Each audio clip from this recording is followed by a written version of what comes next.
So yan mga guys, good morning. Panibungang araw naman to mga guys. Yan, welcome to my vlog, mga guys TV. Yan. Baga tayo ngayong nagising mga guys dito sa kubo dahil may problem na naman yung mga tubo. Yan. Kasi yung mga tubo kasi nila dito pag malakas yung pressure ng tubig nila sumasabog. Kaya mahirap. Ito kasi yung ginagamit nila halos lahat dito mga guys. Yung ano lang ba? Yung ganito. Yung dikit. Mahirap yan sa ganyan mga yung dikit lang kasi pag katagalan sumasabog. Mas maganda sana yung nakatread kasi yun hindi yun sumasabog. Kasi nakatread sa likod.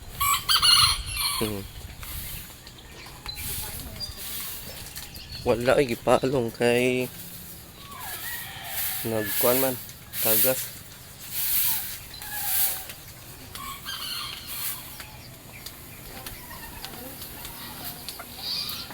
Diri ay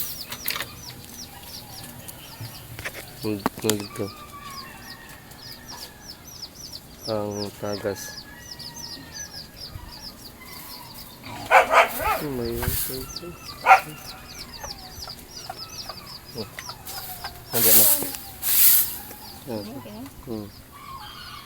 Pagkagaso. Mong pa na mo. Matanggal. Bumaba ka dito. Sabay ka? Oh, siguro yung susi. Sige. Wala nga, kwarta. Naman, mga kwarta sa mga bata dito.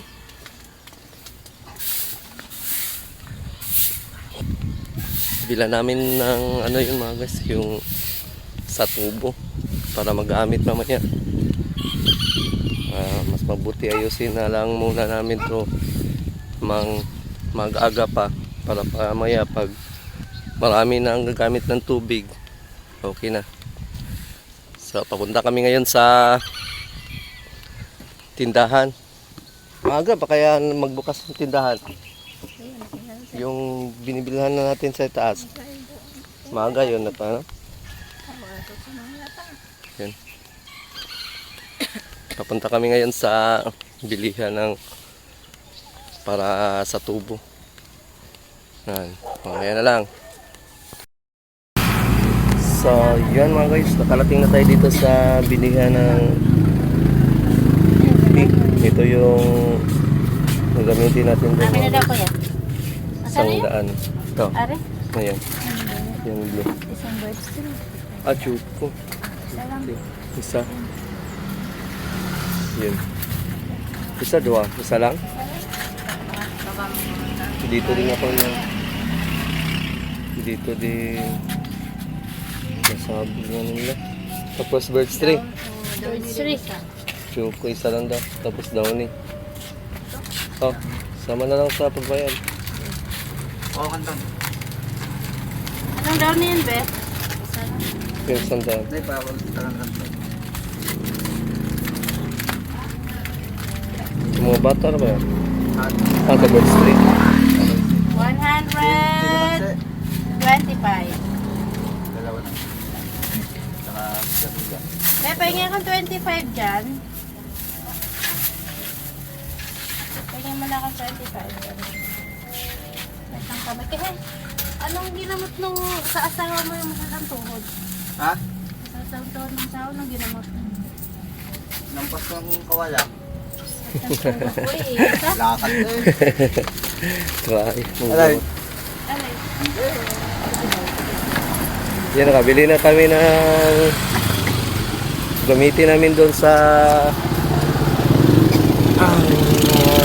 dito. Hindi na namin ginising si Boss Pab dahil natutulog pa. Kami na lang nagkusang bumili. Sabihan na lang namin yun mamaya pag pagising. Na yun, sumabog yung ano nila dito. So, yun na lang mga guys. At pupunta na natin yun para maayos na agad siya. Gawa na plano, wala ko walang gas. Yan. gas. Bumili lang kami sa ng tinapay dahil gutom na gutom. Tapos magkakape. Daming nilang ano dito. Palay. So yan mga guys, nakauwi na kami. Galing doon sa binilahan namin ng gamit sa tubo. Punta na kami dito sa kubo. Yan, ayusin natin to habang wala pang masyadong gumagamit para mamaya okay na. Yun. Umiyak na pala yung si Tanying. Yun. Kahapon din pala ginagawa yung kubo ni Step. Kasi parang inayos yung sa loob. Yan. Kaya ang daming makikita dyan sa labas na mga plywood.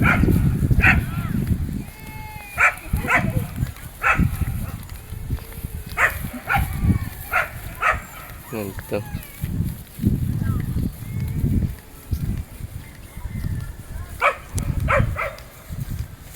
Ipa ang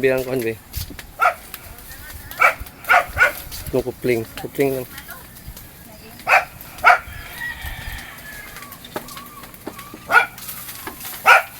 Ay.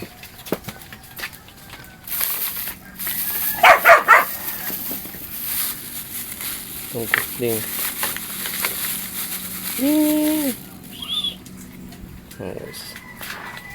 Tapos nagari. Ayan. Check lang muna natin to mga guys kung wala bang okay ba, kumpleto ba yung ano, yung gasket.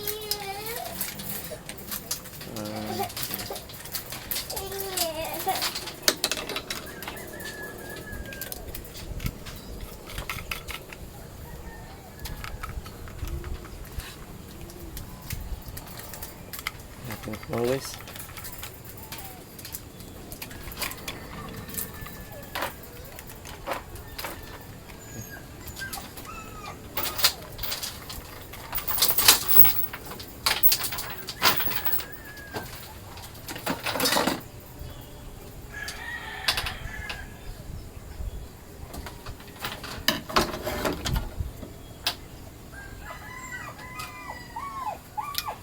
yan, punta natin doon sa likod.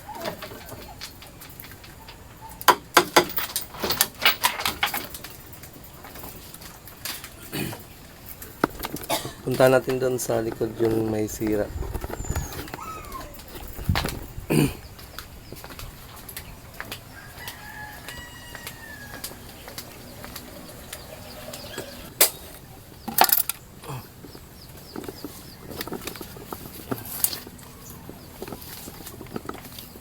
Dito yung sira mga guys, sumabog kasi malakas yung pressure ng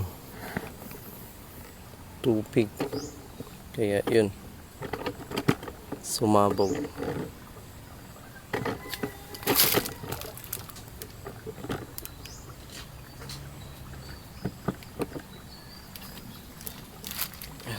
Kita pa mga guys. Yan.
Kuha nila dito, te.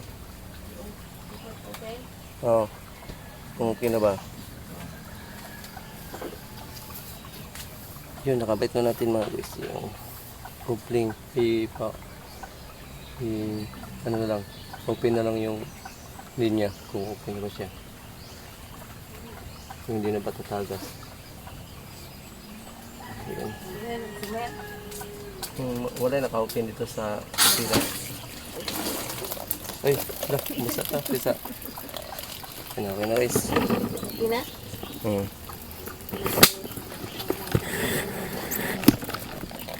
Okay na? Yung tubig yung tagas. Ano? Okay na yan. Naayos na.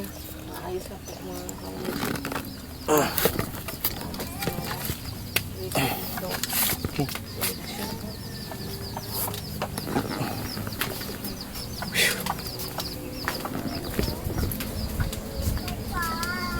Okay na yan mga guys. Ayos na yung ano, linya ng tubo.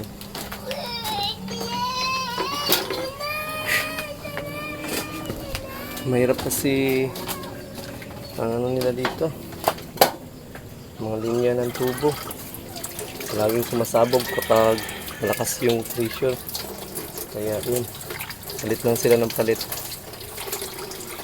Buti na lang nandito tayo. Hindi ko na ini-recommend yung sealant. Mas mabuti yung nakatread na talaga para kahit malakas yung pressure, kahit pa paano kumakapit, hindi siya sumasabog. Kaya hindi ko sila pinabibili ng sealant. Yung coupling na lang ginagamit natin, yung may thread tsaka may gasket, para mas maganda kasi yun pag malakas yung pressure ng tubig, hindi siya basta-basta sumasabog. Kaya yun na lang mga guys. Yun yung maaga nating ginawa dito ngayon sa kubo. Baka tayong nagising tapos yun, may nagsabi sa atin na nasira daw yung connection ng tubig nila, Boss Pab. Yun. Nagkusa na lang tayong bumili sa tindahan. Buti na lang yung sa tindahan maaga din nagbubukas. Kaya yun, nakabili tayo ng coupling. Hindi na namin ginising si Boss Pab dahil may bing pa. Sabihan na lang namin mamaya na yun yung nangyari, na nasira yung tubo nila. Tapos papakita ko kung ano yung pinalitan. Kaya yun na lang mga guys. Hanggang dito na lang itong vlog na ito mga guys. Yun. Wash out.